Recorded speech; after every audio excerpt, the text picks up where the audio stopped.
They buried herself alive beneath the orchard, and no one noticed. The year is 1891. In the shadowed hills along the Ohio River Valley, the Marlow family's orchard glowed red under a harvest moon. But when a young daughter vanished, her disappearance was not quietly forgotten. The land itself held secrets, roots tangled over soil, and beneath one old apple tree something was breathing. The smell of damp earth and fallen fruit mingled with a faint metallic tang, blood or decay, on the evening breeze. Farmhands whispered of midnight cries echoing through rows of trees, branches trembling as though touched by invisible hands. The Marlow patriarch, Gideon, claimed she ran away, but the orchard floor had been freshly disturbed, though heavy oak earth and leaves hid the cavity like a tomb. In the weeks that followed, tension coiled tighter than vines. Gossip reached nearby river towns. Some claimed the Marlows had ties to a shadowy secret society rumored to control trade along the riverbanks. A ledger later surfaced implicating the Marlow name in an illicit kidnapping ring that spanned the Ohio and Mississippi. By dusk, the orchard's silhouette seemed unnatural, trees bowing as if to conceal something. One night, a hired foreman heard a muffled tapping, as if someone underground clawed at dirt to break free. He fainted the next morning, awoken by cold air seeping through his tent flap. The ground beneath his pillow was soft. Suspense spikes.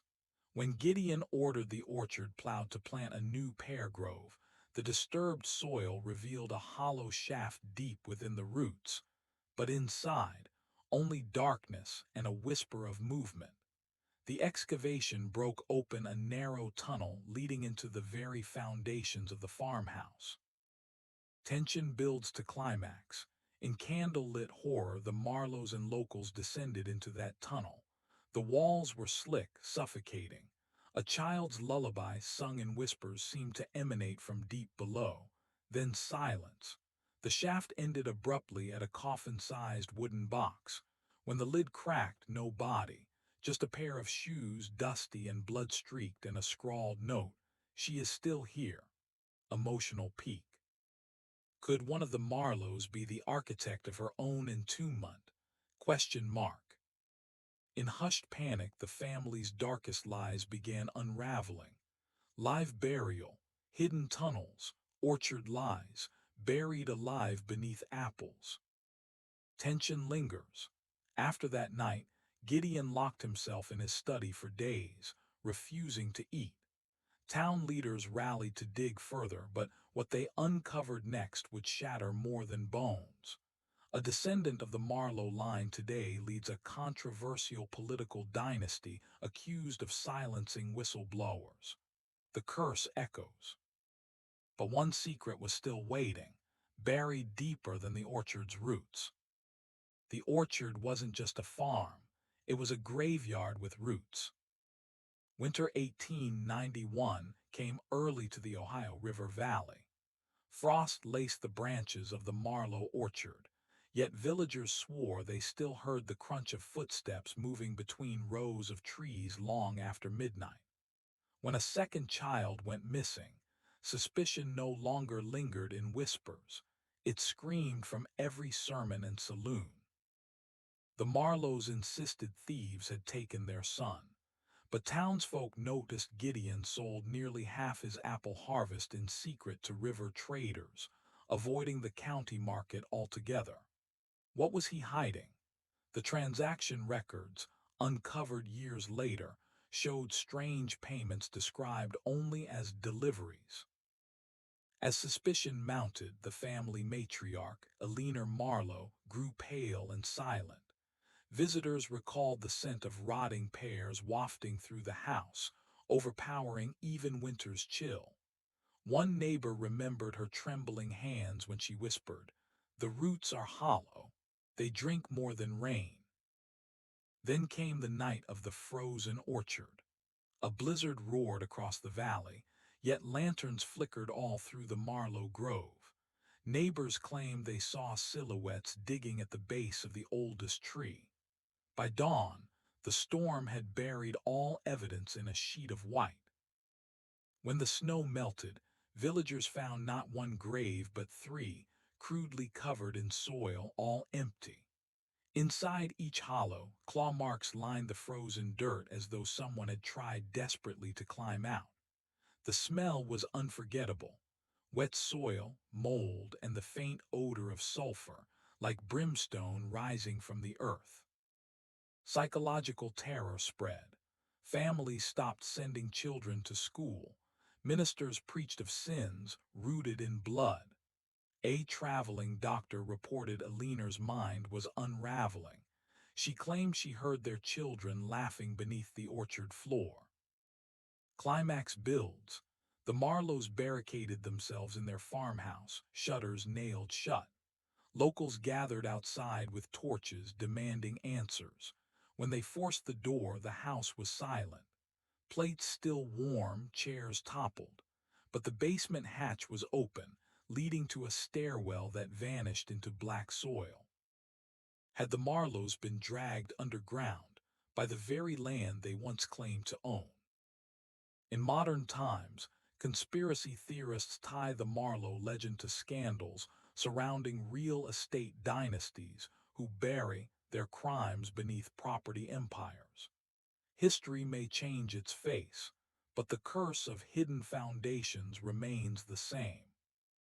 But deeper in that basement tunnel, one relic would expose the family's most chilling betrayal. The Marlow basement was no cellar, it was a labyrinth of graves. Spring 1892 broke across the Ohio River Valley, thawing the orchard into a sea of blossoms. But behind the Marlow farmhouse, locals gathered to uncover the truth in its basement. Lanterns in hand, they descended into the earth, and what they found wasn't storage for apples or cider barrels. It was a maze. The walls sweated with moisture, mud streaking like veins through stone. Every step echoed like a hollow drum, as though the ground itself was breathing. The deeper they went, the more they smelled it. Damp soil, mold, and the faint stench of rotting wood mixed with iron like old blood. Carved into the walls were crude markings, names, dates, even prayers scratched by fingernails. Some were Marlow children. Others belonged to families no one in town remembered. At one junction, villagers found a locked wooden door bolted with iron straps. When crowbars finally forced it open, the air whooshed out in a rush so cold it extinguished every lantern. In darkness, hands fumbled, whispers rose. Someone swore they felt small fingers brush their own. The room beyond was filled with child-sized coffins stacked like firewood. But when they pried one open, it wasn't a body they found. It was dirt, packed tight, as though the coffins themselves had been buried from the inside out. Panic spread. Some ran back toward the staircase, but the passage behind them was collapsing, earth falling like sand through an hourglass. The remaining villagers pressed forward, reaching another chamber where the walls glittered faintly in the lantern light. Human teeth were embedded in the clay, arranged like stars in constellations. Climax. At the center of the chamber lay a massive wooden table, its surface scarred with deep grooves. Shackles were bolted at each corner, and beside it a rusted ledger. Inside, lists of deliveries match exactly the harvest seasons. But here, each delivery carried not weights of apples but names of children. Emotional peak. Were the Marlows harvesting more than fruit from their orchard? Theories swirl even today. Some compare the Marlow tunnels to modern scandals of human trafficking rings hidden beneath respected businesses and political fronts. The echoes of 1891 feel unnervingly familiar. But beneath the ledger, pressed into the dirt, was one small locket, and inside was a photograph of a girl, the Marlows swore had never existed. Her face appeared in the orchard bark, and it was still alive. By midsummer of 1892, the Marlow orchard bore fruit heavier than ever before. But the villagers who dared to pick from its branches told a darker story. Faces seemed to appear in the bark of certain trees. One boy swore he saw the eyes of a leaner Marlow's missing daughter peering back at him, lips parted as though whispering. The air reeked of fermenting apples, sweet at first but sour enough to sting the nose. At dusk, when the wind bent the branches, people claimed they heard moans threaded through the rustle of leaves.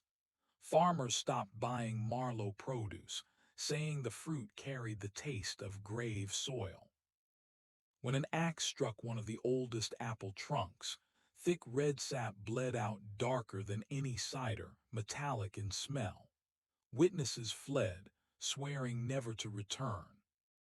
Yet Gideon Marlow insisted the trees were blessed, claiming their unusual bounty proved divine favor. But his wife Alina grew skeletal and wild-eyed. She was found one night clutching a half-rotten apple, mumbling, "They're in the roots. They're not gone." That same week, children in the valley began sleepwalking. Parents discovered them outside at night, barefoot, stumbling toward the orchard. Every single child stopped at the same crooked tree, hands pressed to its bark, as though listening for someone trapped inside. The climax came during the village harvest festival. A storm split open the skies, lightning striking across the orchard. One blast hit that crooked tree.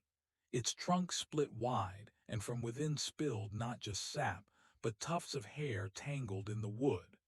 The smell of burned flesh hung in the rain-soaked night. Were the Marlow children becoming part of the trees themselves? Today, modern conspiracy circles link the Marlow orchard to green burial scandals, corporations accused of mixing human remains into environmental projects. The echoes are chilling, profit, hidden beneath nature's mask. But when the storm cleared, the villagers saw something more terrifying than bleeding trees. Gideon Marlow himself was gone, and in his place, only a root-twisted figure remained at the orchard's heart. When they opened the root cellar, screams poured out like air. Autumn of 1892 brought a suffocating silence to the Ohio River Valley.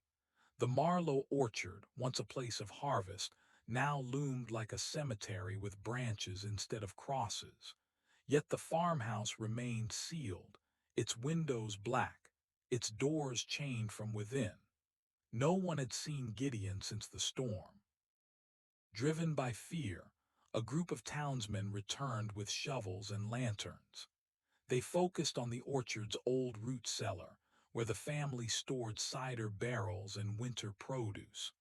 But when they pried the rusted doors open, a rush of air knocked them backward, and with it came the unmistakable sound of muffled screams. The cellar steps descended into darkness slick with mud. Lantern flames flickered violently, shadows jerking across stone walls. Carved into the dirt floor were fresh claw marks leading deeper underground. The men followed, choking on the smell of rot and mildew, until they reached a chamber lined with barrels. But these weren't filled with cider. One barrel split open to reveal skeletal remains tangled with apple cores, as if fruit and flesh had been stored together. The men staggered back, some retching, others crossing themselves in terror. The deeper they pushed, the stranger it became. At the far end of the chamber stood a makeshift altar, built of applewood and bound with rusted chains. Resting on it was a cracked porcelain doll, its face smeared with soil. Some swore its lips moved, whispering names. Climax. A sudden tremor shook the cellar, dust raining from the beams.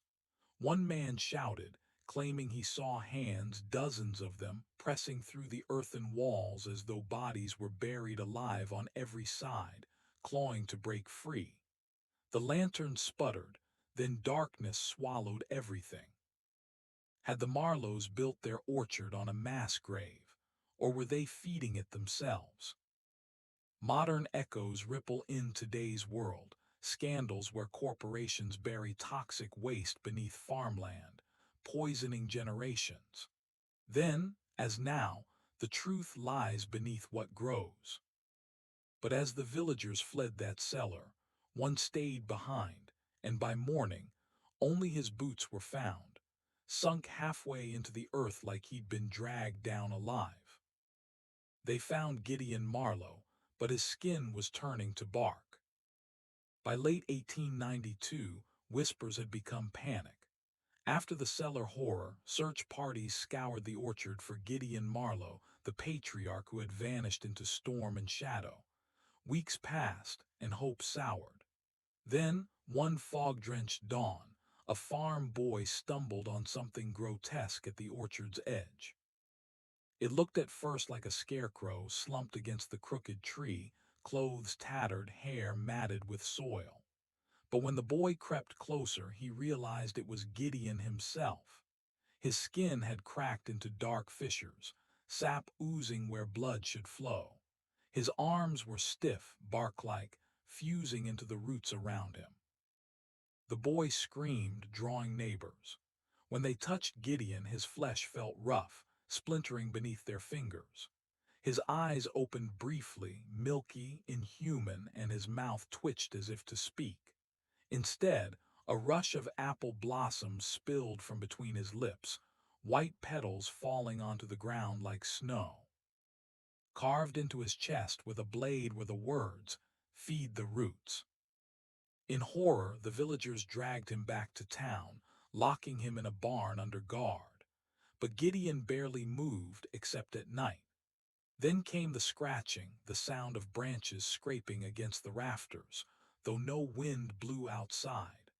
One man swore Gideon's arms grew longer in the dark, twisting like limbs of a tree. By the third night, the barn floorboards had split, roots pushing through from beneath, coiling around Gideon's legs as if claiming him back. Climax, desperate to stop whatever curse consumed him, the townsfolk set the barn aflame. Flames roared, smoke choking the valley. But when the ashes cooled, Gideon's body was gone. In its place lay a single charred apple, blackened yet intact. Those who dared to taste it later claimed it carried the bitterness of blood. Was Gideon Marlow transforming into the very orchard he once planted? The parallel is haunting. Even today, families who build empires on poisoned land or corrupt foundations often find themselves devoured by what they've sown. History roots itself in patterns. But Gideon's disappearance was only the beginning, because that winter, the orchard began to move. That winter, the Marlow orchard began to shift like it was alive. The first snow of 1893 should have blanketed the Ohio River Valley in peace. Instead, villagers woke to a sight that chilled them deeper than the frost. The Marlow orchard had moved.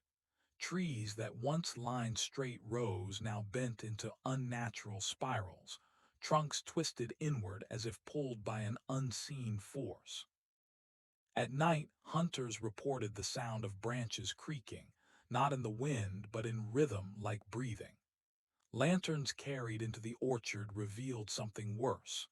Roots tearing free from the soil, dragging themselves inches at a time, leaving trenches in the snow. A farmer swore he saw a tree shift an entire yard in a single night, and by dawn, it stood pressed against his fence, roots clutching the posts like hands. The village council panicked. Some demanded the orchard be burned. Others whispered that fire would only feed the curse. Meanwhile, children complained of nightmares, dreams where the trees leaned over their beds, dropping blossoms on their faces until they suffocated. One January morning, a shepherd vanished while tending his flock near the orchard. When searchers followed his tracks, they ended abruptly at a line of trees. His boots were found dangling from a high branch, laces knotted around the bark, but no body beneath. Climax: fear drove the townsfolk to confront Alina Marlow, the last family member seen alive. They found her wandering the orchard in a thin nightgown, barefoot in the snow, muttering, "They're hungry, they need more." Her feet were shredded, toes frozen black, yet she didn't seem to feel pain. When they tried to drag her away, the trees creaked louder, branches snapping toward them like whips. Was the orchard feeding on the villagers themselves, one by one? Modern scandal echoes here. Real estate empires accused of swallowing entire communities, displacing the poor to feed corporate hunger. Then as now, roots spread unseen, unstoppable. That night, when a storm buried the valley in ice, villagers swore they saw the entire orchard shifting again, this time forming a perfect circle around the Marlow farmhouse. By spring, the Marlow farmhouse was sealed inside a living cage of trees. When the ice melted in 1893, the villagers of the Ohio River Valley saw something terrifying. The Marlow orchard had rearranged itself into a perfect circle, closing around the farmhouse like a noose. Branches interlaced overhead, blotting out the sun, turning daylight into twilight. At first, people thought it was a trick of growth, but the trees bent at unnatural angles, their roots lifting like ribs, pressing inward as though the orchard was breathing in. The farmhouse groaned under the pressure. Windows cracked. The smell of sap, sharp and metallic, seeped through the valley air. A group of men tried to cut their way through. Axes struck bark, but every wound bled, thick red liquid spraying across the snow like arterial bursts. One man fainted at the smell, coppery, raw, unmistakably like blood. Within hours, the cuts sealed over, bark knitting back together as if the trees were healing themselves. That night, screams echoed from within the circle. Some swore it was Alina Marlow. Others claimed it was children, but no villager dared to cross the boundary. The next morning, the farmhouse shutters were open from the inside, though the trees around it had grown even tighter. Suspicion grew that Alina was still alive in there, but not alone. A traveling preacher declared the Marlows had made a covenant, trading their blood for an eternal harvest. The villagers debated burning the orchard, but the memory of Gideon's barn and the fire that only seemed to strengthen the curse froze their resolve. Climax: during a stormy night, lightning revealed shadows moving behind the upstairs windows. Dozens of them, too many to be the remaining Marlow family. When the storm passed, the windows slammed shut. From then on, a dull, rhythmic thumping echoed every night from inside the circle, like a giant heartbeat pulsing in the earth. Who or what was still alive inside the farmhouse, the orchard refused to release. Modern scandals feel eerily parallel. Wealthy dynasties accused of walling themselves off in private compounds, hiding atrocities behind security fences that grow tighter with every accusation. Secrecy becomes a fortress, but it always cracks. And then, one morning, the circle opened, but only for a single child who staggered out, clutching something dripping in her hand. The most chilling discovery in the orchard was not the men with rifles, nor the women clutching rosaries in silent defiance. It was the graves of the children. Small mounds, shallow and uneven, stretched in a crooked line beneath the gnarled apple trees. Locals swore they never saw a single child's funeral, never heard a priest's prayer or the tolling of a church bell. Yet the graves appeared overnight, marked with nothing but stones and sticks tied with bits of ribbon. Rumors spread like wildfire. The Marlow children had been buried alive. Some whispered that the family believed death in the orchard would bind their bloodline to the land forever, making them immortal in spirit. Others claimed it was punishment, that disobedient sons and daughters were lowered into the earth while still breathing, their muffled cries echoing under the roots of the trees. A farmhand once swore he heard scratching beneath the soil as he walked past the orchard at dusk. He never went back. The townsfolk grew terrified. Mothers clutched their bobbies tighter, warning them never to stray near the Marlow property. Farmers who passed the land at night said they saw the silhouettes of children, thin, fragile figures, drifting between the trees. They didn't run or play like ordinary children.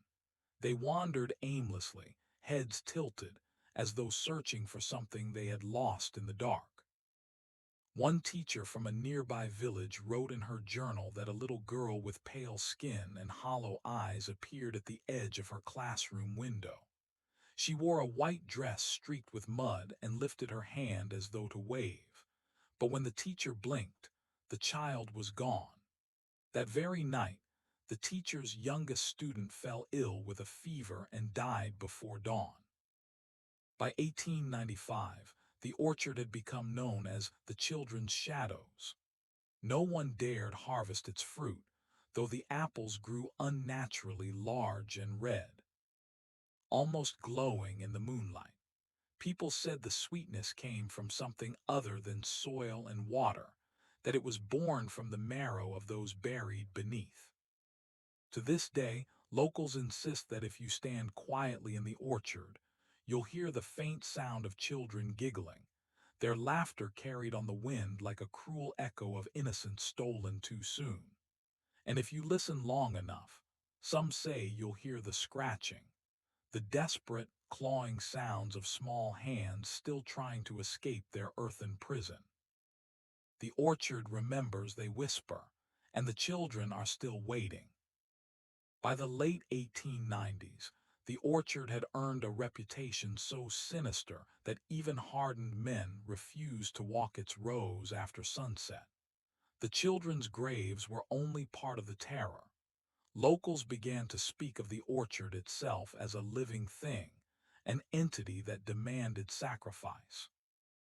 Farmers nearby noticed their livestock straying toward the Marlow property, only to vanish without a trace. Cows, goats, even horses would wander beneath the apple boughs and never return. When a group of men dared to search, they found no bones, no blood, only earth that looked freshly turned, as if the ground had swallowed the animals whole.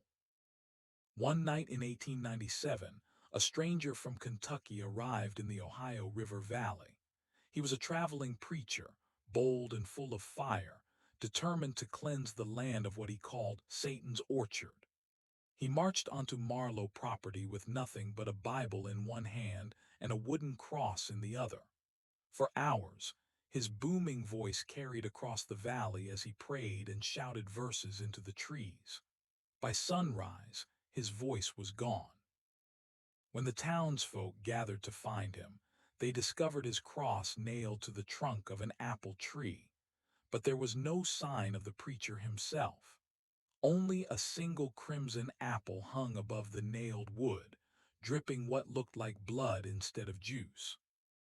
That was when the whispers began, that the orchard demanded a blood price. Each year, it seemed, someone vanished near the Marlow estate, a wandering hobo, a lost child, a desperate thief hopping to steal food. No bodies were ever recovered, but the trees grew thicker, the apples redder, and the ground more lush. It was as if the orchard fed on the lives it claimed. By the turn of the century, even the Marlows themselves began to disappear. A cousin, a nephew, an uncle, one by one they vanished into their own cursed soil. Neighbors claimed to hear screams at night, but the Marlow house stood silent, its windows black as empty eyes. The orchard thrived even as the family withered away. Local folklore insists the orchard never stopped taking. Some say the curse was born when the first child was buried alive. Others believe the Marlows made a pact with something older, darker, that demanded continual sacrifice.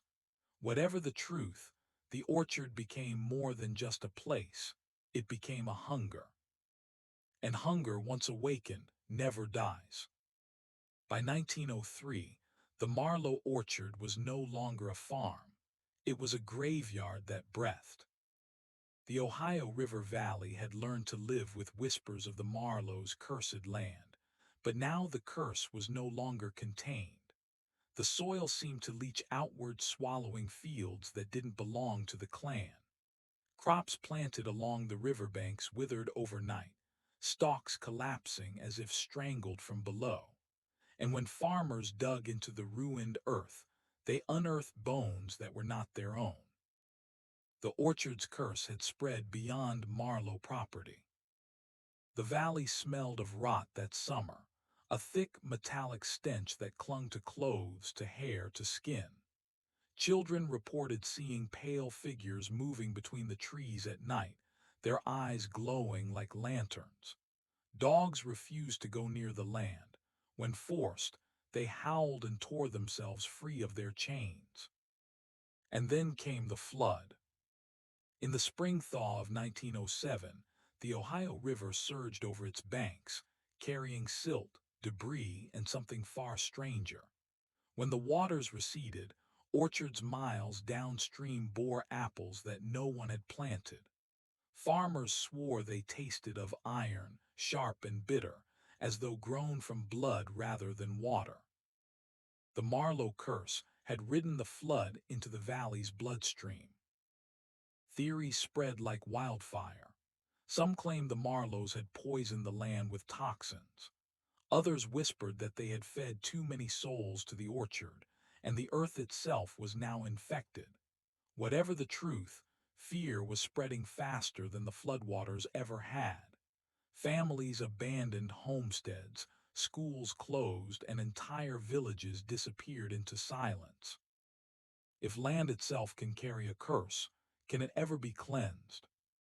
By the early 1910s, newspaper clippings reveal that even state officials tried to intervene, but every attempt to seize Marlow property ended in tragedy. One surveyor vanished without a trace. Another shot himself inside the Marlow house, leaving a note that read only, "The ground whispers." The orchard was no longer just a family curse. It was a contagion. Modern historians tie the Marlow legend to more recent scandals. The toxic farmland lawsuits of the 1980s, the shadowy land grabs by corporate dynasties in the Midwest. The echo is chilling. When soil is corrupted, whether by poison or pact, it devours generations. And still deep in the valley, the Marlow orchard stood untouched, its branches heavy, its soil restless. When World War I ended, soldiers returned home, only to face a battlefield buried beneath their own orchard.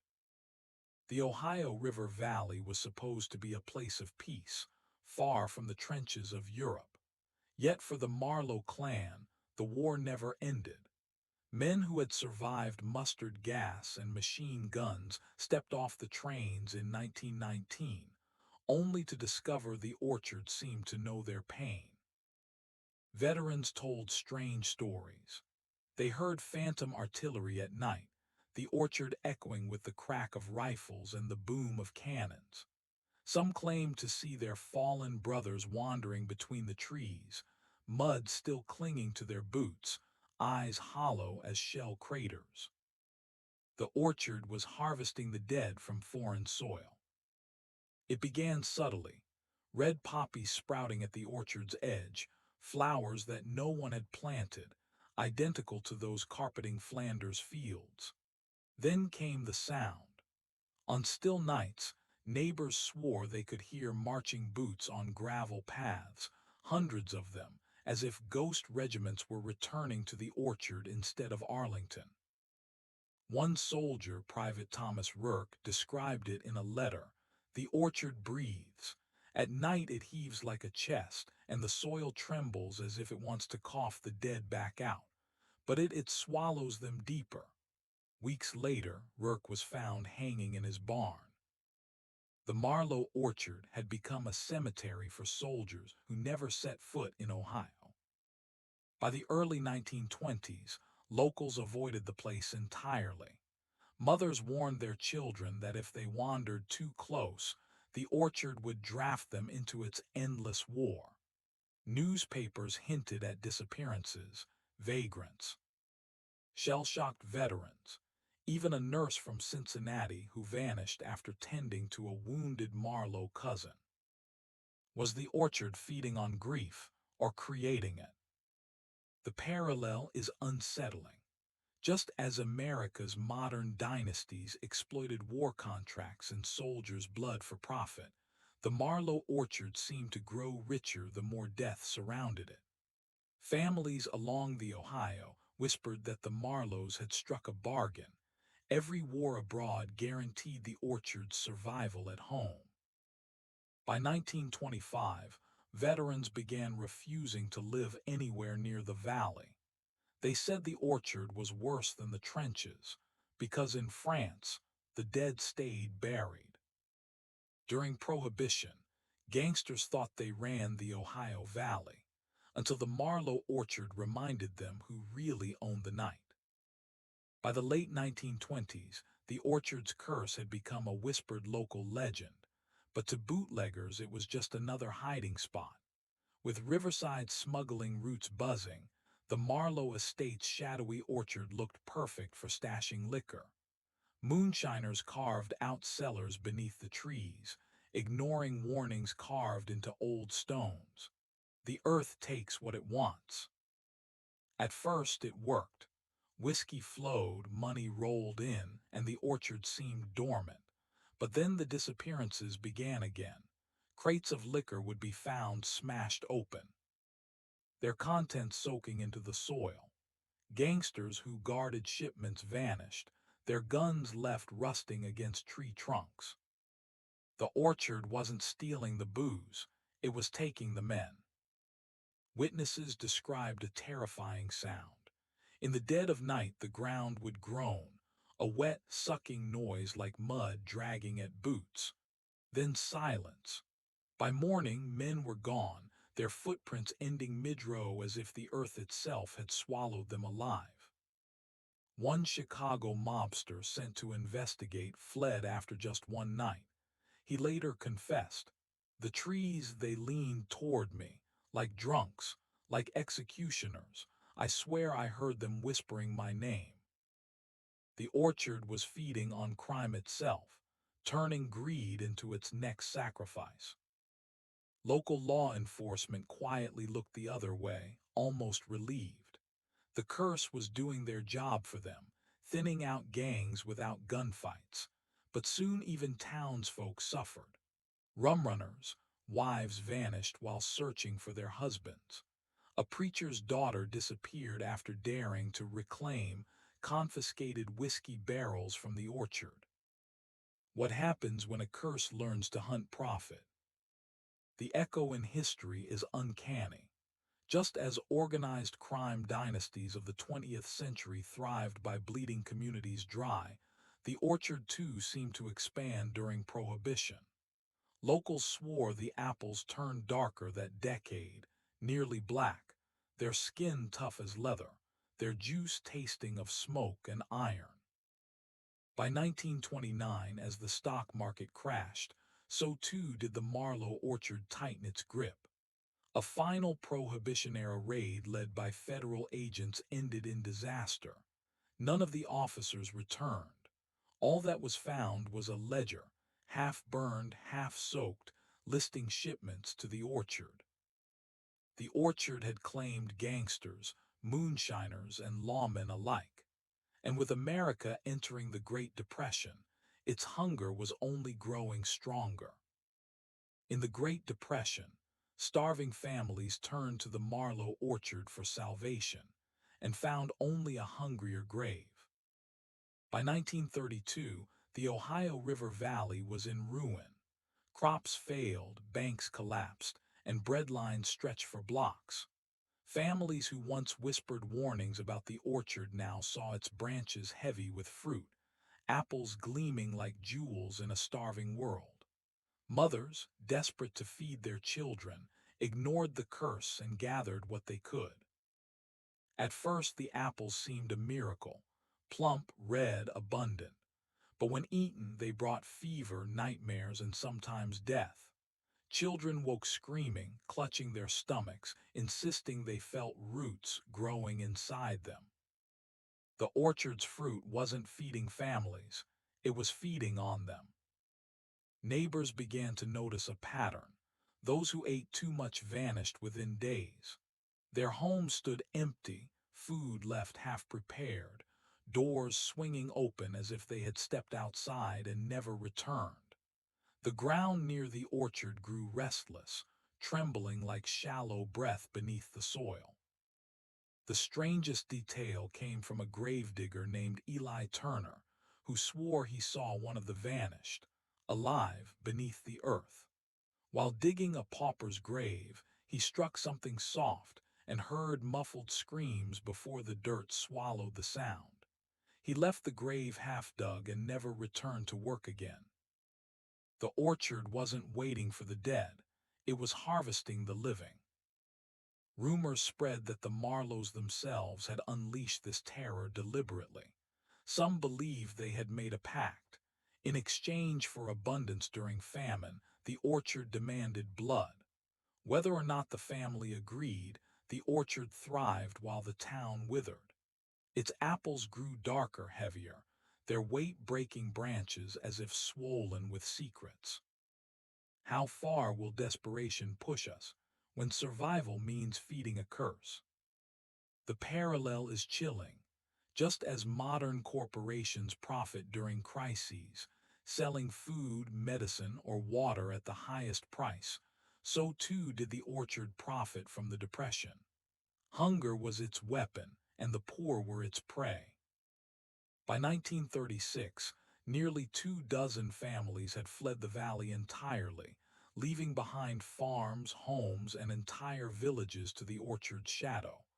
Those who stayed behind swore they could hear whispers at dusk: eat, bury, return.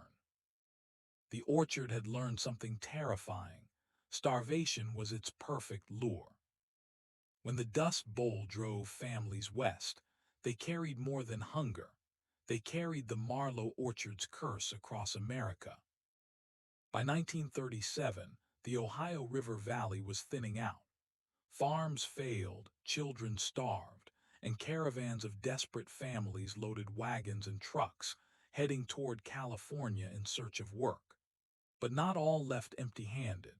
Some carried seeds, cuttings, even small saplings stolen from the Marlow orchard, convinced its fruit might save them on the road. At first the gamble seemed wise. In Oklahoma, Kansas, and Texas, tiny groves sprouted in secret, watered by dust-choked mothers who prayed they'd grow fast. But something followed those saplings, something darker than drought. The curse didn't stay in Ohio. It spread with every root, every seed. Travelers told of apples turning black before ripening. Children who tasted them convulsed violently, coughing up soil. Campsites where Marlow saplings had been planted soon turned deadly quiet. One Kansas family of 8 vanished overnight, their wagon left half-packed, dinner still warm by the fire. In the dirt nearby, neighbors later found impressions, like ribs pressed from beneath the earth. Even in California, stories took root. Migrant camps whispered of black orchards that grew fast but reeked of iron and rot. When the wind swept over those groves, it carried a sound eerily like whispers in a foreign tongue. The orchard wasn't tied to the valley anymore. It was becoming a traveling plague. Newspapers rarely printed the stories, but state records from the late 1930s revealed dozens of missing migrant cases near pop-up orchards. A sheriff in Bakersfield wrote in a private note, "We burned the trees. The screams came from the ground, not the fire. If a curse can spread like a seed, how do you stop it once it takes root?" The echo into modern scandals is unmistakable. Just as corporations export poison products, defective drugs, or toxic chemicals across borders, the Marlows' cursed orchard spread death wherever it was planted. Profit disguised as salvation. By the end of the decade, a silent consensus grew. No one spoke of the orchard anymore, not in Ohio, not in California. But the silence itself was a kind of infection, because the more it was ignored, the deeper it seemed to grow. The orchard had escaped its borders, and as war loomed again in Europe, its appetite was only sharpening. World War II raged overseas, but in Ohio, the Marlow orchard became a battlefield that swallowed soldiers who never saw combat. When America entered the war in 1941, the Ohio River Valley boomed with wartime industry. Steel mills roared, munitions factories hummed, and families sent their sons to fight across oceans. But for the Marlows, the war felt closer. The orchard seemed restless, as though it sensed blood in the air. Neighbors spoke of uniforms glimpsed between the trees, gray German, khaki American, even the long coats of Russians. No one could explain how the orchard echoed with foreign armies. Veterans on leave swore they heard the orchard breathing, the branches shifting like ranks of soldiers readying for a charge. The orchard wasn't bound by borders. It was feeding on global war. In 1943, three brothers from the valley enlisted together. Only two returned. The third, Daniel Marlow, never made it overseas. His family claimed he vanished the night before shipping out, last seen walking into the orchard in full uniform, his duffel bag slung over his shoulder. His name never appeared on casualty lists. It was as if he'd been drafted by the trees themselves. Locals grew terrified. Mothers barred their sons from walking past the orchard at night. Some said the trees marked young men with invisible scars, branding them as ode to the soil. The orchard wasn't just taking lives, it was stealing futures. Factory workers began disappearing too. Men clocked out of late-night shifts and never made it home. A foreman investigating a rash of vanishings was found days later at the orchard's edge, alive but broken, muttering, "They march beneath the roots. They march forever." How do you fight an enemy that wears no flag, but demands every war as its feast? Modern parallels cut deep. Just as military-industrial dynasties profited from endless wars, the orchard seemed to expand whenever death was most plentiful. It didn't care which side won. It only cared that the dying never stopped. By 1945, as the world celebrated victory, the Ohio River Valley mourned. Too many who'd never crossed the Atlantic still never came home. Families whispered that the orchard had claimed its own regiment, buried not beneath foreign fields, but beneath the soil of Ohio itself. And yet the orchard's appetite was still not satisfied. With peace came prosperity, and prosperity would bring it a new kind of prey. In the summer of 1897, a chilling story echoed through the hollows of West Virginia, whispered in hushed tones by families too frightened to speak aloud. It was the tale of Zona Heaster Shue, forever remembered as the Greenbrier Ghost.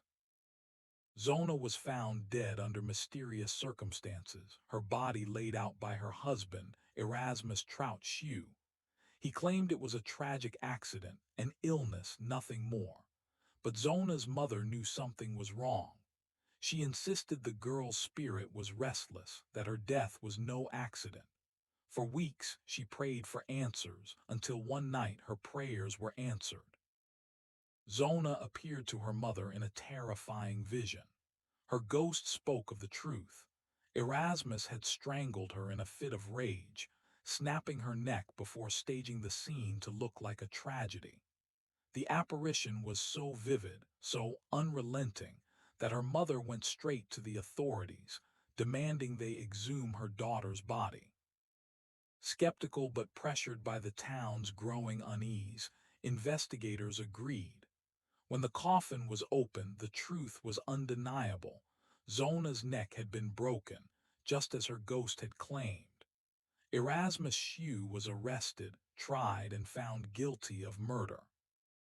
The case became infamous, not just for the brutality of the crime, but for one unsettling fact. It remains the only murder trial in American history where the testimony of a ghost was entered into evidence. For the people of Greenbrier County, this was not just folklore. It was a chilling reminder that the dead do not always rest, and that sometimes justice demands a voice from beyond the grave. Even today, the sight of Zona's grave draws visitors, some claiming they still feel a cold presence watching from the tree line. But here's the darkest question of all. Was this truly a ghost reaching out from the afterlife, or the power of a grieving mother's mind, manifesting the truth in a way no one could ignore? What's undeniable is this. Zona's story shattered the line between the living and the dead, leaving behind one of the most disturbing and unforgettable ghost tales in American history. They said the Marlow orchard bore fruit sweeter than any other, because its roots fed on human remains. The Ohio River Valley in 1891 was drenched in rumors, and the Marlows were at the center of every whisper. The orchard was their pride, a sprawling canopy of apple trees that seemed unnaturally lush, unnervingly fertile. But neighbors began to ask, why did the soil never sour, even after floods and droughts? And why, late at night, did travelers swear they heard muffled cries rising from beneath the ground? The truth was chilling. The Marlows weren't just burying livestock beneath the trees, they were burying people. Some were enemies, others unfortunate wanderers, and a few, according to whispers, were their own kin. The night air carried an acrid tang of rotting apples, and with it the unsettling sensation that the ground itself pulsed, like something beneath was still breathing. The orchard wasn't just fertile, it was alive. A local priest claimed he exorcised the orchard, only to die mysteriously 3 days later. His last sermon was said to warn, "The fruit feeds not on water, but on souls." Parishioners abandoned the church after that, convinced the Marlows had made a pact darker than any neighbor dared imagine. But here's the question. Were the Marlows cursed by their land, or did they create the curse themselves, one secret burial at a time? The parallels are haunting. Like the Kennedys, whose tragedies fueled endless conspiracy theories, the Marlows became a cautionary tale. Wealth and power built on secrecy always demand a blood price. Even now, the orchard story echoes in modern scandals where dynasties rise, then fall, consumed by the very darkness they tried to bury. Decades later, when construction crews tried to clear the land, they unearthed bones that didn't match any grave records. Workers reported strange headaches, sudden violence among themselves, and tools snapping in their hands, as if the ground rejected their touch. The orchard was abandoned once again, left to rot in silence. But the trees still stand, their roots coiled like skeletal fingers, clutching at whatever lies beneath. Every apple plucked from the Marlow orchard carried the taste of blood, yet no one dared spit it out. By the fall of 1891, the Marlow harvest had become both a source of envy and dread. Families who bought their apples swore they stayed fresher for weeks, but others claimed the fruit left a metallic tang on the tongue, like biting into a coin. And strangely, sickness spread in those who consumed too much of it. Fevers, night terrors, and sudden fits of violence. A physician who examined the apples discovered faint reddish streaks running through their flesh, streaks that weren't natural. He wrote that the fruit seemed infused with iron, as if the soil itself was feeding them blood.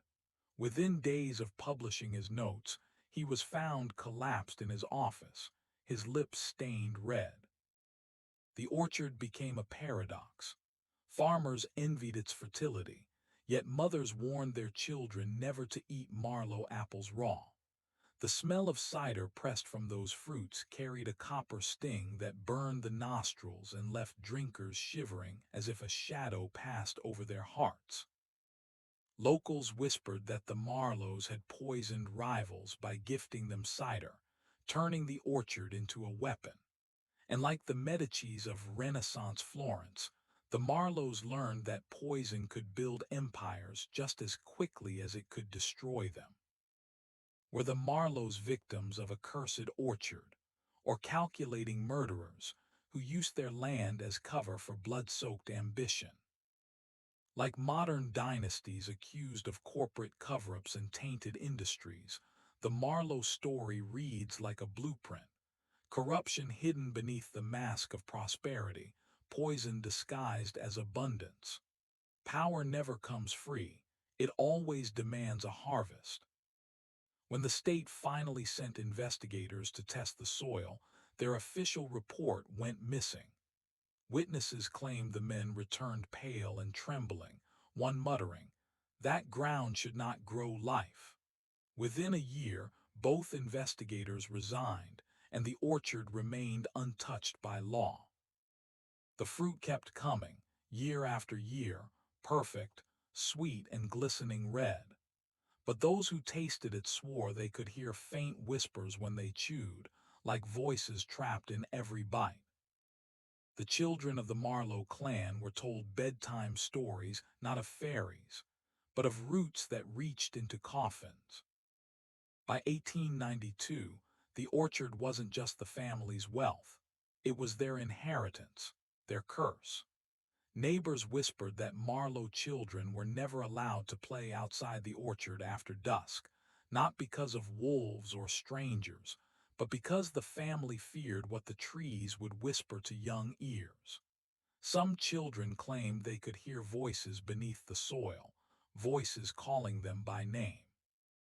One Marlow boy disappeared at age 7, his shoes later found beneath a freshly planted sapling. The family told the town he had gone east for school, but no records of enrollment were ever found. The orchard grew taller that year, its branches sprawling as if in celebration. The air itself seemed heavier around those trees. The sweet fragrance of ripening apples mixed with something damp and earthy, a smell like freshly dug graves. Travelers swore the soil clung to their boots as though trying to pull them down. Family journals revealed the orchard wasn't just for fruit, it was a ledger of loyalty. Those who betrayed the Marlows were returned to the roots, their bodies feeding the soil, their names erased. Like the Tudors' cold precision in silencing rivals, the Marlows turned burial into politics. Were the children raised to fear the orchard, or trained to guard it as heirs of its secret? The parallel is chilling. Just as royal dynasties taught heirs to carry bloodlines at all costs, the Marlows prepared their children not with lullabies, but with lessons in silence. And like modern families who guard their scandals through generations, the orchard became a vault of secrets buried deeper with each passing year. Decades later, descendants confessed they had recurring nightmares of being pulled through the floorboards into dirt. Some even swore they woke up with soil under their fingernails, though they hadn't stepped outside. The orchard wasn't just consuming strangers. It was consuming its own bloodline. One child, one heir, one secret at a time. The orchard claimed men by night, but it was the widows who carried the curse by day. After the mysterious deaths of several Marlow men in 1893, their wives became guardians of the orchard. Locals called them the Black Widows of the Valley. Dressed in mourning gowns, they worked the land in silence, pruning branches with a precision that seemed almost ritualistic. Their presence turned the orchard into something colder, an empire ruled not by patriarchs, but by grief-stricken women who clung to the soil as if it held their husbands' ghosts. Travelers swore the widows could be seen speaking to the trees at dawn, whispering names into the bark. Days later, storms would strike, destroying rival farms while leaving the Marlow orchard untouched. People began to believe the widows weren't just caretakers, they were conductors of the curse. The sound of branches creaking in the wind came to resemble voices, low, mournful, like the wailing of women in mourning. The orchard groaned like a cathedral of sorrow, and every gust of wind carried the scent of rain-soaked earth mixed with bitter cider. One widow, Margaret Marlow, was accused of poisoning her neighbor's well after he refused to buy Marlow apples. His family fell ill, and his land was later purchased cheap by the clan. Margaret denied it, but the whispers grew. The widows were not only preserving the orchard, they were expanding its empire. Were these women victims of a bloodline's curse, or architects of its darkest chapter? The comparison to the Romanovs is unavoidable. Just as the Russian dynasty was consumed by intrigue, betrayal, and tragedy, the Marlow widows seemed trapped in a Gothic horror of their own making. And in the same way modern dynasties use grief as fuel for power, the widows transformed their mourning into a weapon. A traveler's diary from 1894 describes hearing a widow weeping in the orchard, only to discover she wasn't alone. Beneath the tree roots, he swore he saw pale fingers twitching in the soil, as if a body was clawing its way upward. He never returned to the valley. The widows kept their orchard, their silence, and their secrets. But the whispers said they knew exactly what lay beneath, and that they intended to keep feeding it. Hidden in the Marlow farmhouse attic was a ledger, each name marked not by ink, but by death. By 1894, the orchard was more than a farm. It was an empire, and like all empires, it required record-keeping. The orchard ledger, as descendants later called it, listed transactions not in bushels of apples but in lives. Every rival who crossed the Marlows, every debtor who vanished, every stranger who entered but never left, their names scratched into brittle pages. Some entries carried a strange symbol, a root curling around a coffin. Historians who studied the book claimed these were not notes, but instructions, who should be buried when and where beneath the orchard. The handwriting matched different family members, suggesting complicity across generations. The smell of old parchment carried something more pungent, faint iron stains like rust or dried blood. When touched, the ink seemed to smudge as if it had never fully dried. Holding the book gave one the sickening sensation that it was still being written. Pages from the ledger mysteriously disappeared during a local court case in 1895.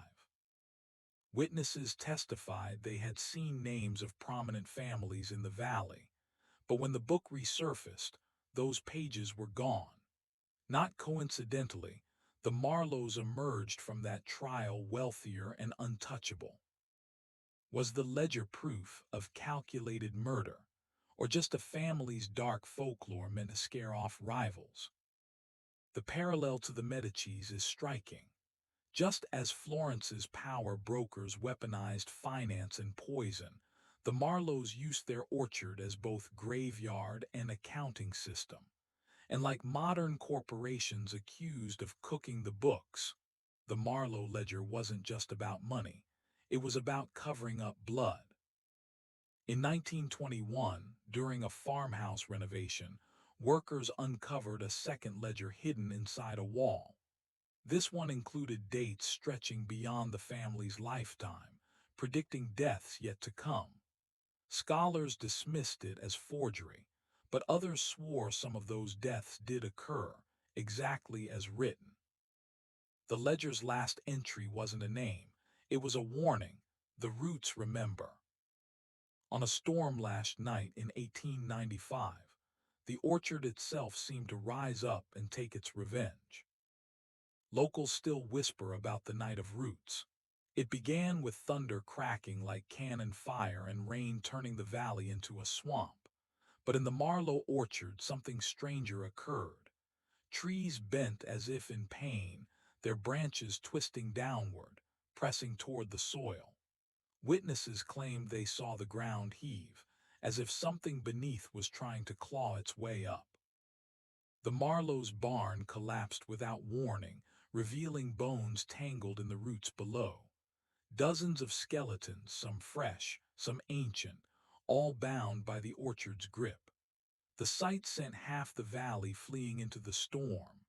The other half stayed silent, afraid of what would happen if they spoke. The smell was unbearable: wet earth, rotting fruit, and the sour tang of exposed flesh long hidden. Lightning illuminated the orchard in bursts, each flash revealing something new, shapes that weren't quite human moving beneath the trees. A traveling journalist documented the night, but his manuscript was seized by state officials. Rumors spread that the Marlows had friends in high places, just like the modern dynasties whose scandals vanish from headlines overnight. But locals remembered the man's last words: "The roots are restless." Was this a natural storm, or a reckoning of the land itself against those who fed it blood?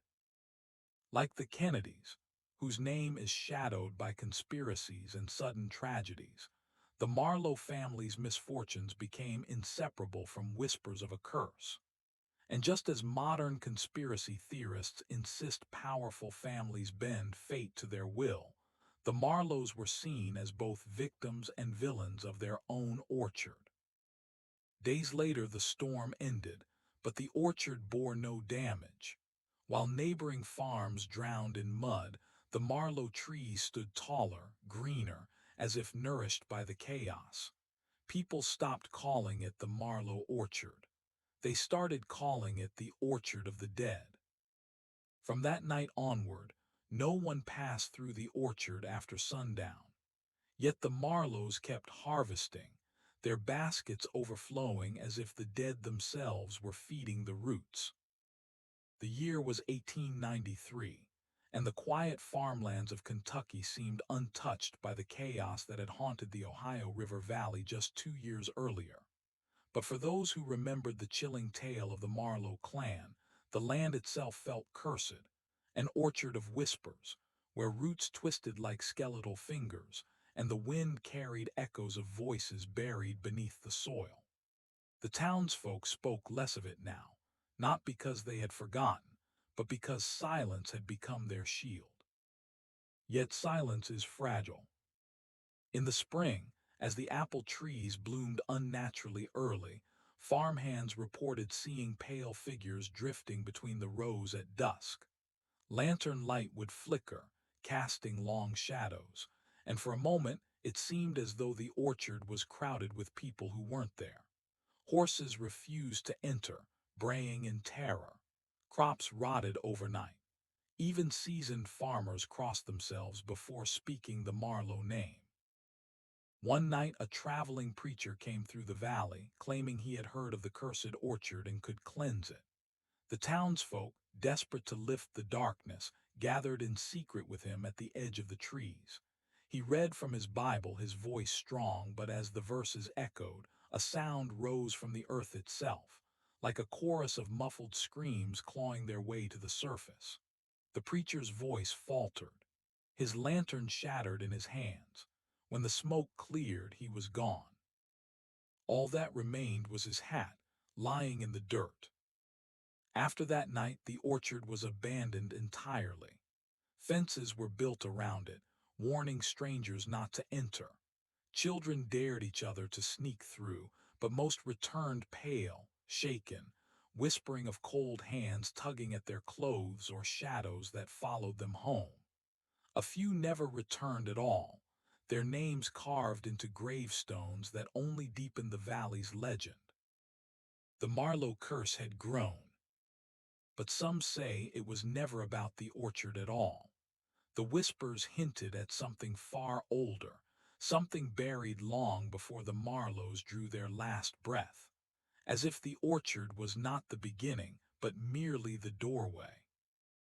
And in 1893, that doorway had begun to open wider. In 1894, the orchard no longer whispered, it screamed. By then, the Marlow legend had spread far beyond the Ohio River Valley. Newspapers in Louisville and Cincinnati ran lurid headlines.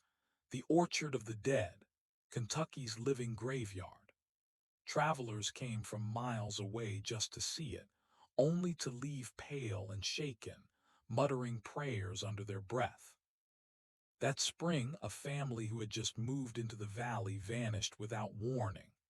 Their cabin was found abandoned, food still on the table, a lamp burning low. But on the edge of the orchard, searchers discovered something far more terrifying. Footprints in the mud that led inside, but not a single track leading back out.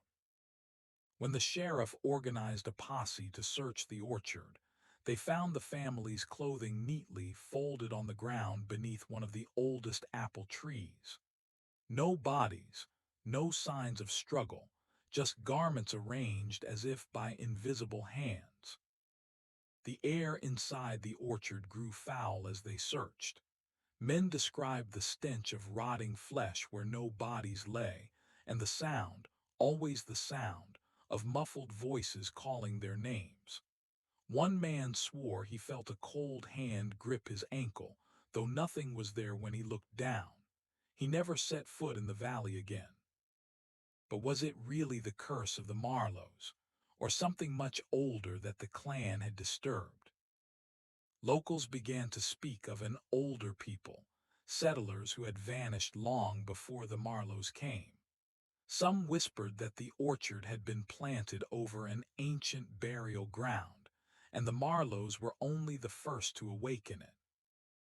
That same year, a government surveyor arrived to map the land, but his records, stored in Frankfurt, reveal a chilling note scribbled in the margins of his logbook: soil unfit for farming, roots bleed when cut. He died only weeks later, cause unknown. The orchard was fenced off once more, and by winter it stood frozen, its branches heavy with fruit that no bird or beast dared touch. The apples themselves were said to taste bitter, laced with iron, as though the trees had been feeding on more than soil. In 1897, the orchard claimed a new family, and this time it left proof. The Halloways, a modest farming family from Indiana, had heard only whispers of the orchard's legend. To them, the Marlow curse was just a backwoods tale, a scarecrow for gullible locals. They built their cabin just 200 yards from the blackened apple trees. At first, everything seemed normal. Their children played in the fields, their livestock thrived, and their orchard rows grew thick with fruit. But by the second autumn, the shadows began to lengthen in ways no sunrise or sunset could explain. One night, neighbors reported screams echoing through the valley, screams that rose and fell like waves, too many voices for a single family. When dawn broke, the Halloways were gone. Inside their cabin, investigators found every door barred from the inside. The table was set for dinner. Food was still warm, untouched. Yet the family had vanished, leaving behind only a single note scrawled on the wall in ash. Roots in the cellar, don't dig. The sheriff's men descended into the cellar with lanterns. What they found froze their hearts. Thick roots had burst through the stone foundation, curling through the dirt like veins. And from those roots dripped a dark, coppery liquid that smelled unmistakably of blood. Were the Halloways victims of a curse, or did they awaken something buried beneath the orchard itself? A doctor summoned to examine the roots made a startling claim. The substance wasn't sap. It was human blood. Yet there were no bodies, no remains, no logical explanation. When samples were sent to a Cincinnati laboratory, the results were quietly filed away, and the lab burned to the ground only a week later. Coincidence or cover-up? The orchard itself seemed to pulse with hunger. Locals reported hearing the sound of digging at night, as though unseen hands clawed at the earth beneath the apple trees. Horses refused to pass near the fence. Even birds would not nest in the branches. By winter, the Halloway land was abandoned, their cabin left to rot. But their story spread fast, joining the Marlows in the region's whispered folklore. Parents told their children, "Stay away from the orchard, or the roots will take you too." Yet the curse was only gaining strength, because soon the orchard wouldn't just claim families. It would draw the attention of powerful outsiders determined to exploit its darkness for profit. And yet the curse would not sleep, because as the century turned, another family dared to claim the orchard as their own, unaware they were stepping into the most dangerous chapter of the valley's haunted history. In 1901, the orchard no longer lured families, it lured profiteers. Word of the Marlow curse had traveled beyond Kentucky. Among the whispers were rumors of trees that bled, of roots that drank human life, of soil that hid secrets older than America itself. To most, it was just a folktale, but to one man it was opportunity. His name was Charles Whitmore, an industrialist with ties to the booming coal companies. Unlike the Marlows and Halloways, Whitmore didn't move his family onto the land. He bought it outright. He wasn't afraid of curses. He was hungry for what he thought lay beneath. He believed the orchard sat on an ancient burial ground laced with rare minerals, and he was determined to dig it up. Armed with surveyors, engineers, and hired guards, Whitmore cut through the orchard with dynamite. But something strange happened. His men reported that their drills jammed, not on stone, but on something softer, yet unbreakable. The deeper they dug, the more they swore they heard noises, whispers rising from the soil and the muffled thud of hands striking from below. Several fled in terror. Was Whitmore uncovering the land's mineral wealth, or disturbing a mass grave sealed for centuries? The locals begged him to stop. Churches warned him he was playing with forces that no man should touch. But Whitmore laughed off the warnings and pressed on. He brought in night crews, floodlights, even railroad cars to haul away earth. Then came the collapse. One night, a section of the orchard caved in, leaving a gaping sinkhole more than 40 feet deep. Lanterns were lowered inside. What they revealed stunned even hardened laborers. A tangled web of roots wrapped around bones. Dozens of skeletons, men, women, even children, intertwined with the roots as if the trees themselves had grown through their bodies. The stench was overwhelming, thick with decay despite the bones being centuries old. Some claimed the skeletons were not human at all, their skulls oddly shaped, their jaws twisted. The bodies were arranged in spirals like offerings. Whitmore tried to seal the site, threatening his men into silence, but rumors spread. Within weeks, newspapers carried sensational headlines. Orchard of the Dead unearthed. Valley of Skeletons. The land was once again abandoned. But the orchard wasn't done with Charles Whitmore. Within months, tragedy struck his empire. His mines collapsed, his fortune withered, and his only son was found dead under mysterious circumstances. The curse had followed him home. By 1903, the orchard was no longer a secret. It was a circus. The sinkhole discovered by Charles Whitmore's men had ignited a frenzy. Newspapers from Chicago to New York ran breathless headlines about the Orchard of Bones and Kentucky's Valley of the Damned. Reporters swarmed the Ohio River Valley, each one eager to catch a glimpse of the infamous orchard. Photographers posed beside its fence. Sketch artists exaggerated the twisted branches for Sunday editions, and opportunists sold postcards of the cursed trees to curious tourists. But what drew the biggest crowds were the bones. Whitmore, desperate to salvage his investment, allowed limited public tour of the sinkhole. For a small fee, visitors could descend by rope ladder and stand among the skeletal remains. The smell of damp earth mixed with something metallic, like rust and blood. Some fainted. Others swore they heard whispers in the dark, as if the orchard mocked them for turning tragedy into entertainment. One visitor, a journalist from St. Louis, claimed to have seen a skeleton move. He described watching its jaw hinge open as if trying to scream. His article went viral for its time, sparking a new wave of fascination and fear. Pilgrims traveled hundreds of miles, convinced the orchard was a gate to hell. Preachers condemned it as the work of the devil. Was this cursed land a place of science, or a stage for the supernatural? The obsession only deepened when a group of spiritualists from Boston arrived. They performed seances at the orchard's edge, claiming to summon the voices of those buried below.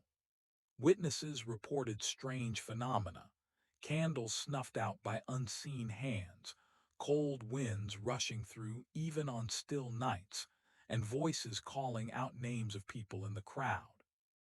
But the spectacle came at a cost. Several tourists who visited the orchard soon after fell ill with a mysterious fever. Their skin grew pale, their eyes sunken, and within weeks, 3 had died. Local doctors were baffled, but whispers spread. The orchard had marked them. Still, the press kept coming. Every article, every sketch, every rumor gave the orchard more power. What had once been a local curse was now a national fixation, an American myth in the making. And yet, amid the chaos, one powerful family was watching closely. They saw not a curse, but an opportunity, an empire built on fear. And when they arrived, the orchard's darkness would finally collide with America's rising dynasties. In 1905, the orchard's curse crossed into America's ruling class. The Vanderbilt family, railroad tycoons, steel magnates, icons of the Gilded Age, had built their empire on fortune and risk.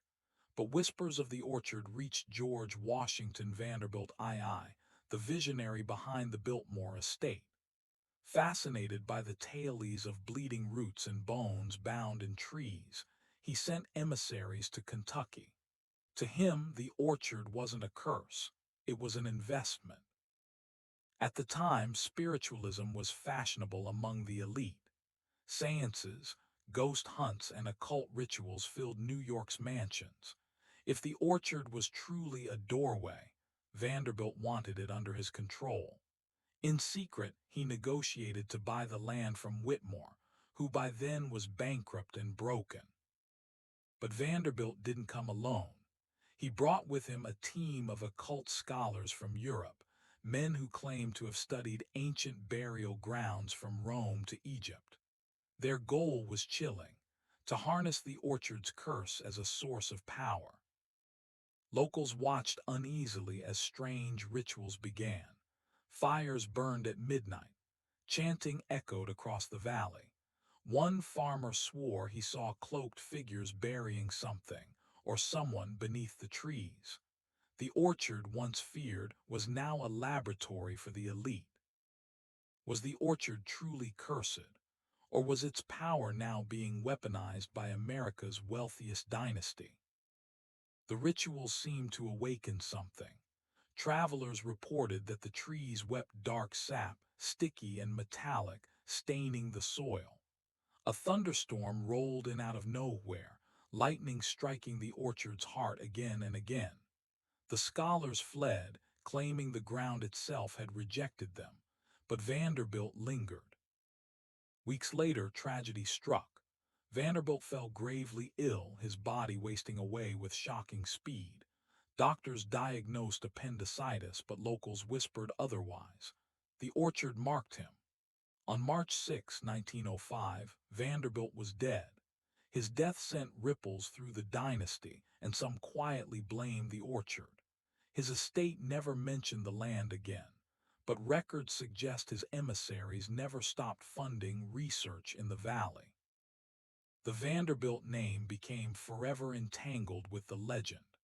The public never knew the truth, but insiders whispered that America's wealthiest had tapped into something darker than money, a curse that could not be controlled. And the orchard had tasted the blood of dynasties. The next family to step into its shadow would find themselves dragged into a nightmare that mirrored the tragedies of Europe's most cursed bloodlines. In 1913, whispers from a Kentucky orchard reached the palaces of Europe.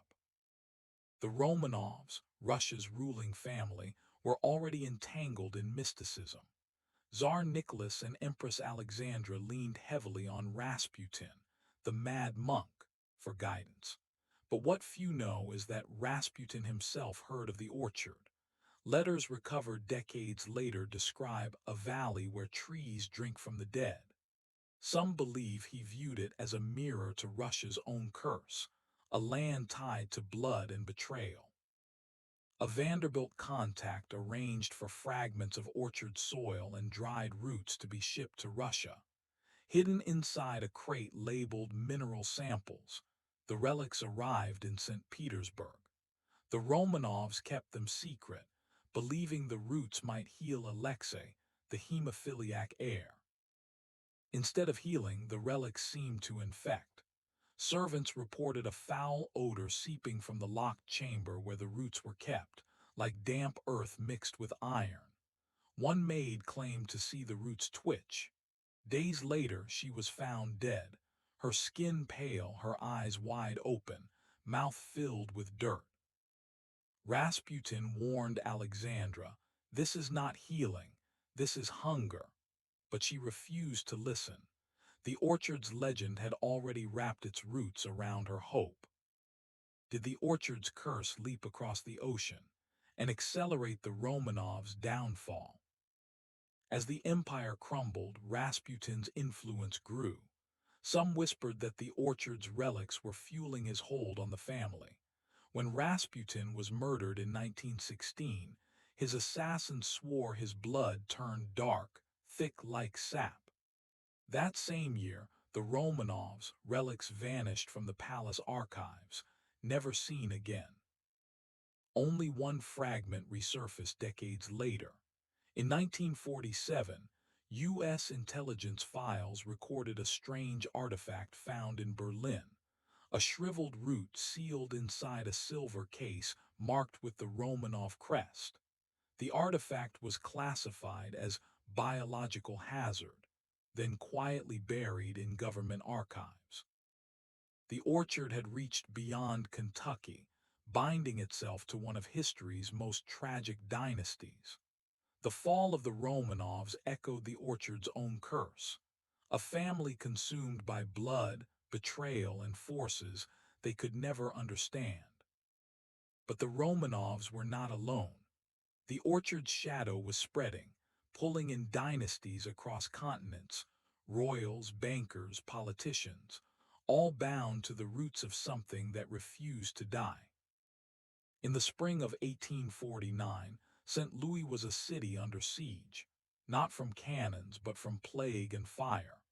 A devastating cholera epidemic swept through the streets, claiming thousands in a matter of weeks. Panic filled the air, and the city's cemeteries overflowed. Coffins were stacked like cordwood, and the living could not bury the dead fast enough. It was in this chaos that a peculiar story began to circulate, whispered in taverns and churchyards.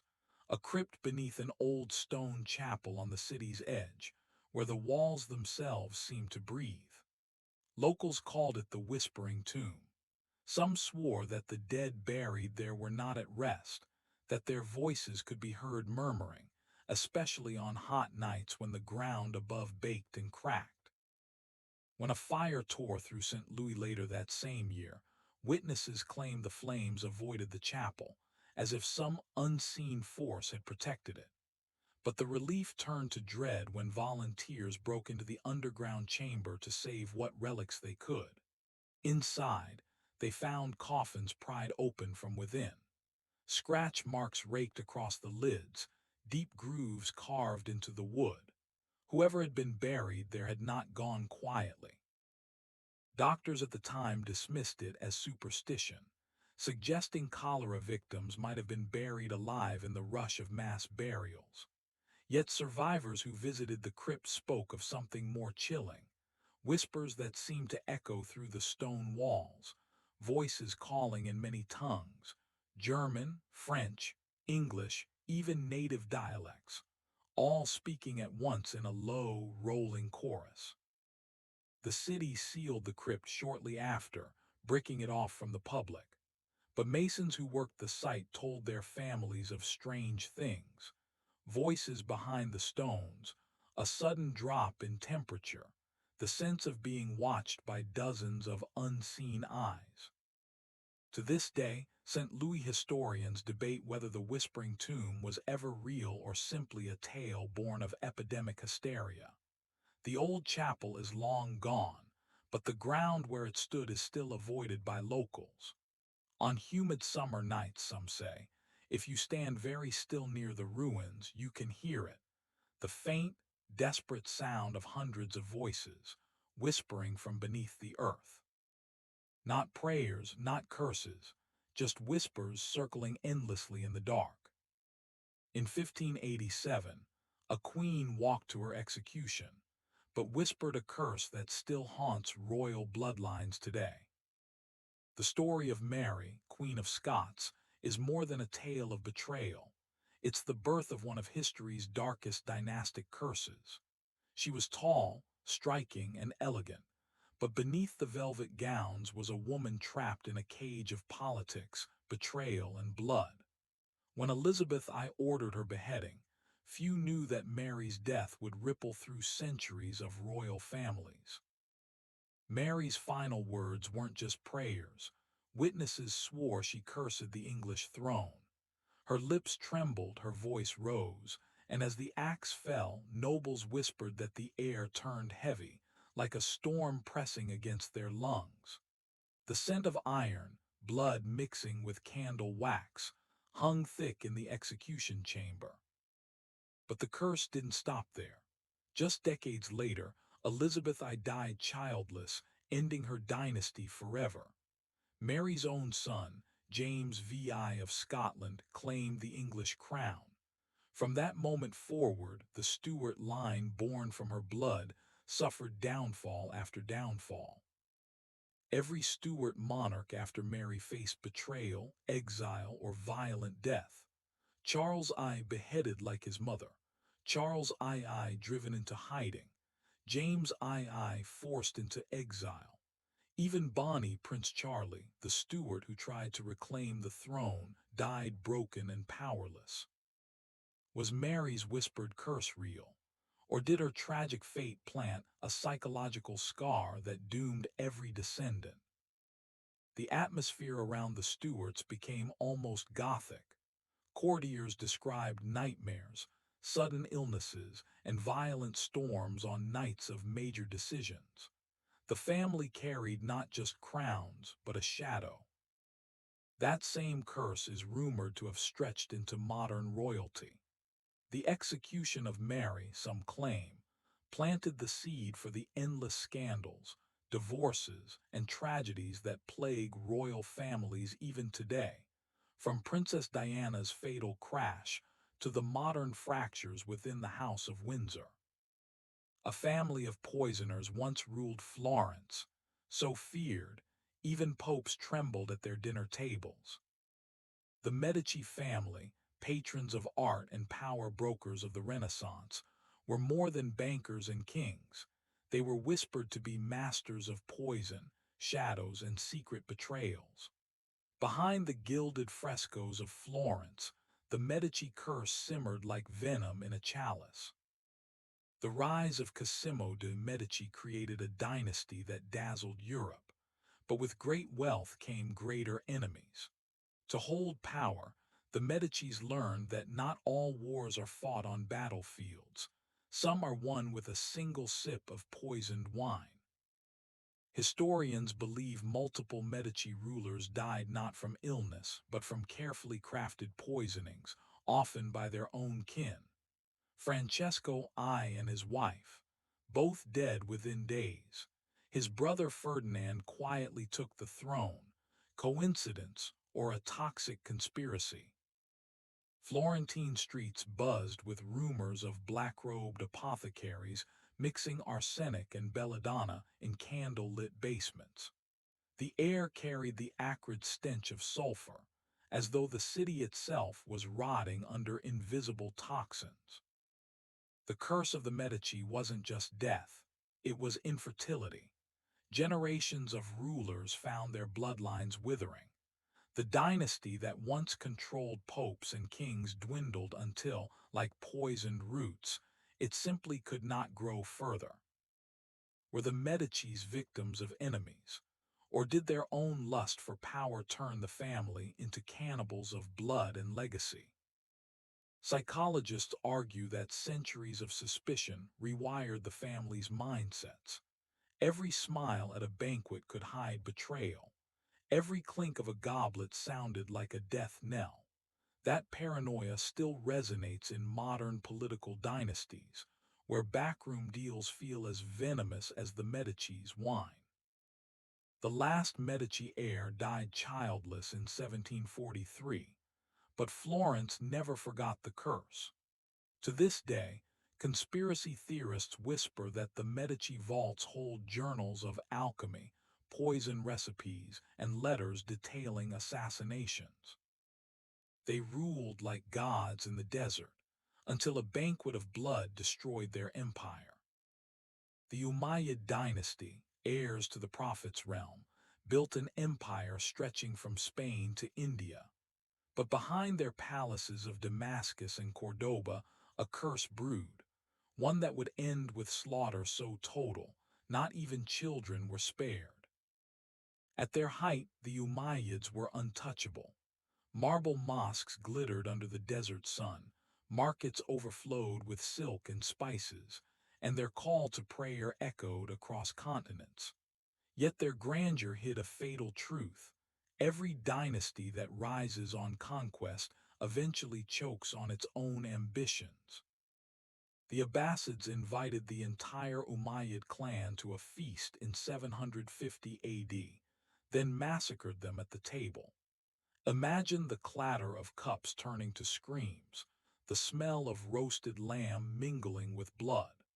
Some say the floors of Damascus ran red that night, drowning centuries of empire in a single evening. But fate had one survivor, Abd al-Rahman, a prince who fled barefoot across deserts, hunted like an animal. Abd al-Rahman reached Spain, and from exile he built a new Umayyad kingdom in Cordoba, a dazzling rival to Baghdad. Yet even there, the curse lingered. His descendants would face betrayals, civil wars, and eventual collapse. The dynasty's story became a pattern historians call the Feast of Power. When one family grows too mighty, the banquet always ends in blood. Did the Umayyads fall because of fate, betrayal, or their own arrogance in believing they could outrun history's curse? Modern dynasties echo this pattern. Political empires collapsing overnight, corporations crumbling in scandals, families destroyed at boardroom tables that feel eerily like the Abbasid feast. In 1031, Cordoba itself fractured into chaos, ending the Umayyads forever. But the blood of their ambition still stains Andalusian stones, where whispers say every feast carries an omen. They called them the cursed emperors, men who wore crowns of jade but died in pools of blood.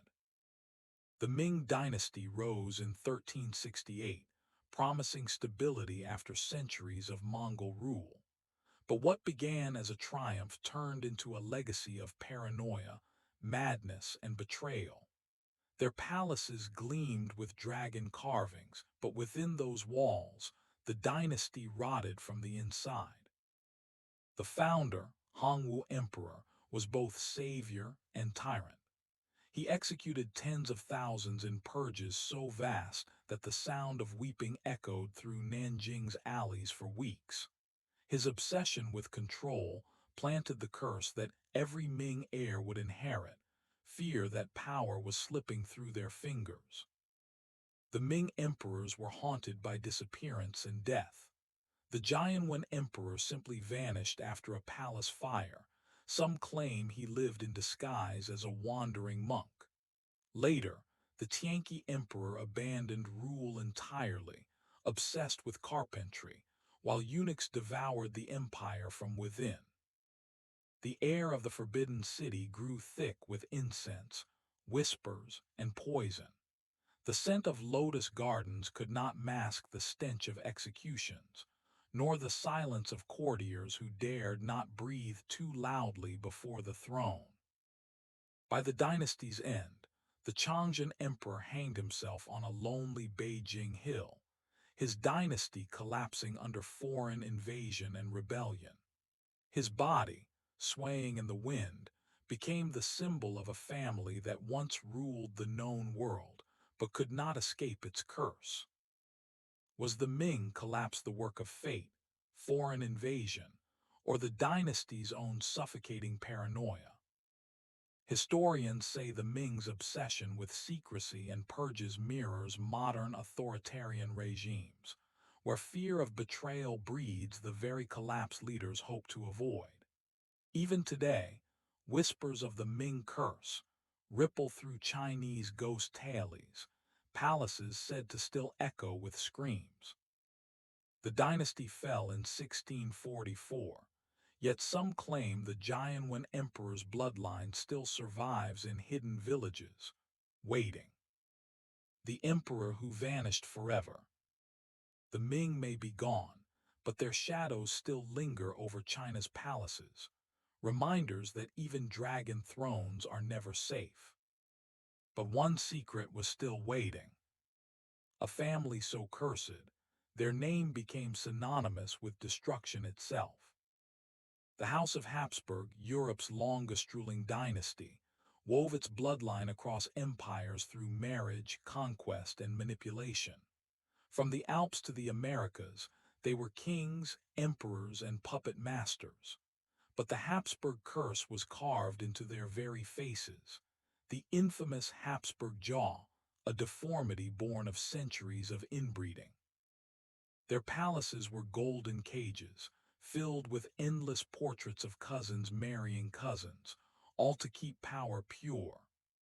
Yet the price was madness, infertility, and grotesque suffering. Charles II of Spain, the last of his line, could barely chew, speak, or rule, his body collapsing under the weight of his family's obsession with power. Geneticists confirm the Habsburgs destroyed themselves.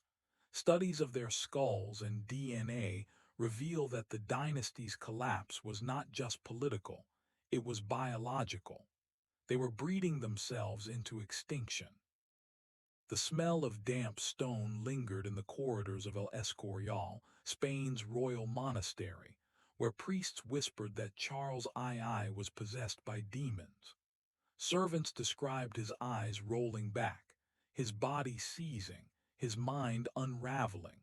Yet priests insisted it was sorcery, not science. The Habsburgs were not only cursed in the body, they were cursed in war.